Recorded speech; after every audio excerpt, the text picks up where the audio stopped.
কত রোজাদার আছে যাদের রোজা থেকে উপোস থাকা ছাড়া, তারা ক্ষুধার্ত এবং পিপাসার্ত থাকা ছাড়া আর কোনো লাভ তাদের হয় না। কারণ এই রোজা রেখে তারা ওই যে আল্লাহর সমস্ত নিষিদ্ধ কাজ থেকে বেঁচে থাকতে পারে না, সবর করতে পারে না, পাপাচার ছাড়তে পারে না, গুনাহের কাজ ছাড়তে পারে না।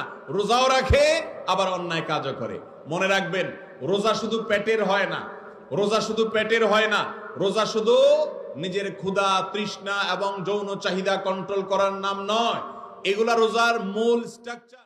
কত রোজাদার আছে যাদের রোজা থেকে উপোস থাকা ছাড়া, তারা ক্ষুধার্ত এবং পিপাসার্ত থাকা ছাড়া আর কোনো লাভ তাদের হয় না।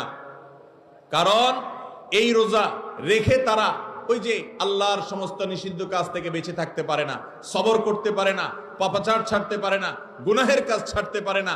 রোজাও রাখে আবার অন্যায় কাজও করে। মনে রাখবেন, রোজা শুধু পেটের হয় না, রোজা শুধু পেটের হয় না, রোজা শুধু নিজের ক্ষুধা, তৃষ্ণা এবং যৌন চাহিদা কন্ট্রোল করার নাম নয়। এগুলা রোজার মূল স্ট্রাকচার।